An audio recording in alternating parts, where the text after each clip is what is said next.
Halo, perkenalkan nama saya Christine Mayasani Venturi, NIM 682018-057. Pada kesempatan kali ini saya akan membahas satu topik, yaitu tidak pandai berterima kasih. Nah, dalam pembahasan saya kali ini saya memiliki 4 poin utama yang akan saya bahas nantinya. Yang pertama, ada definisi berterima kasih. Yang kedua, ciri-ciri orang yang tidak pandai berterima kasih. Yang ketiga, contoh nyata orang yang tidak pandai berterima kasih. Dan yang keempat, ada cara mengatasi sikap tidak pandai berterima kasih. Nah, langsung saja kita masuk pada poin yang pertama, yaitu definisi berterima kasih. Berterima kasih berasal dari kata dasar terima kasih, yang mana terima kasih ini dalam KBBI berarti rasa syukur. Sedangkan berterima kasih dalam KBBI berarti mengucap syukur, melahirkan rasa syukur, membalas budi setelah menerima kebaikan, dan sebagainya. Nah, jika kita lihat secara sekilas, terima kasih dan berterima kasih ini memiliki makna yang sama. Namun, jika kita telusuri lebih jauh, maka kita akan mendapatkan perbedaan di antara keduanya. Nah, perbedaan itu adalah yang pertama, terima kasih. Terima kasih merupakan ungkapan yang biasanya kita gunakan untuk menghargai suatu kebaikan yang diberikan seseorang kepada kita. Nah, terima kasih juga bisa dikatakan sebagai ungkapan sopan santun ketika kita menerima suatu kebaikan. Nah, sementara berterima kasih merupakan bentuk balas budi, yang mana balas budi ini tidak terpatok pada siapa yang telah memberi kita kebaikan sebelumnya. Jadi dia memberi kebaikan kepada siapa saja. Nah, jadi bisa disimpulkan bahwa berterima kasih merupakan bentuk balas budi dengan memberi kebaikan kepada siapa saja orangnya tanpa terpatok siapa yang telah membantunya sebelumnya. Nah, setelah kita mengetahui definisi dari berterima kasih, sekarang kita masuk saja langsung pada poin yang kedua, yaitu ciri-ciri orang yang tidak pandai berterima kasih. Nah, di sini saya memiliki 5 ciri orang yang tidak pandai berterima kasih. Nah, yang pertama adalah menganggap pemberian orang tua sebatas kewajiban. Nah, orang yang tidak pandai berterima kasih akan menganggap pemberian dari orang tuanya hanya sebatas memenuhi kewajiban mereka saja, sehingga mereka tidak menghargai apa yang diberikan oleh orang tua mereka. Yang kedua, hitung-hitungan dalam berteman. Nah, orang yang tidak pandai berterima kasih pada saat masuk pada lingkungan pertemanan, dia hanya akan mencari teman yang bisa memberi dia keuntungan. Jadi bisa dibilang dia hanya berteman untuk memanfaatkan orang tersebut. Nah, yang ketiga, ketika kita mendapatkan kebaikan, kita akan berusaha untuk mendapatkannya lagi.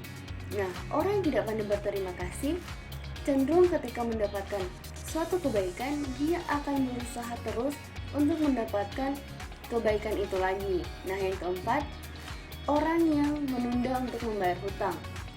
Nah, orang yang tidak pandai dalam berterima kasih akan menunda-nunda untuk membayar hutang tanpa memperdulikan perjanjian yang sudah dibuat sebelumnya. Nah, yang kelima ada melupakan semua kebaikan hanya karena satu kesalahan saja. Nah, orang yang tidak pandai berterima kasih akan melupakan semua kebaikan seseorang yang dia terima hanya karena orang tersebut membuat satu kesalahan saja pada dirinya.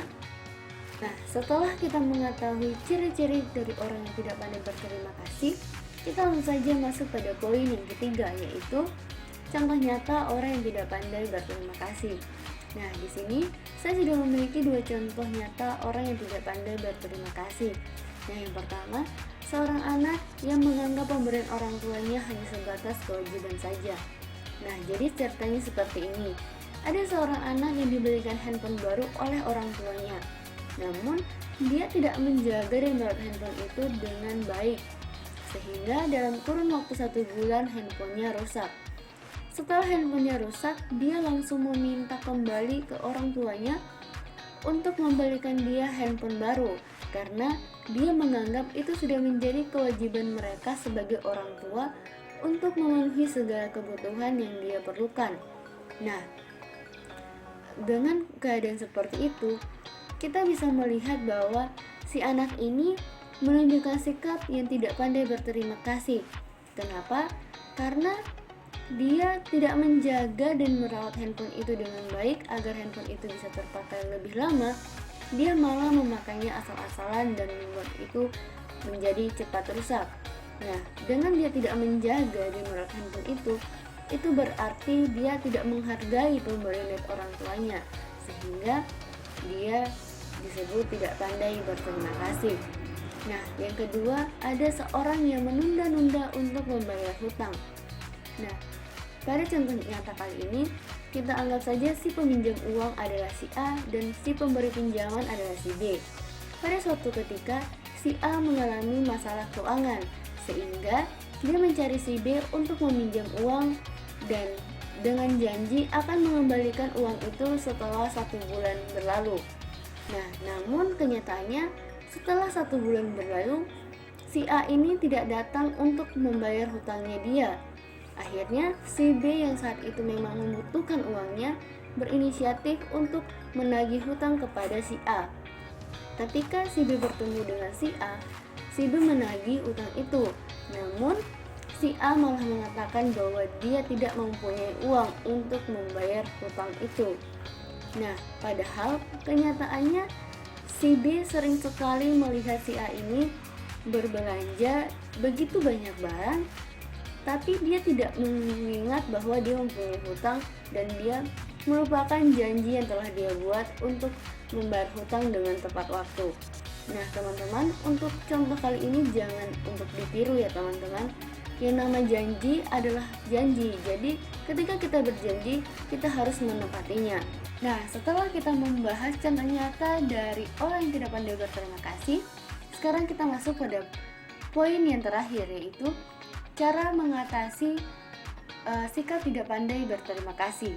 Nah, di sini saya memiliki 2 cara mengatasi. Yang pertama yaitu kita harus bisa menghargai kebaikan apa saja yang kita terima dari seseorang, entah itu kebaikan dalam bentuk materi, tenaga, maupun jasa. Karena dengan begitu, maka kita akan menjadi pribadi yang lebih baik, sehingga dengan hal itu kita dapat juga terus untuk menabur kebaikan-kebaikan. Nah, yang kedua yaitu kita harus menanamkan rasa terbantu. Kenapa demikian?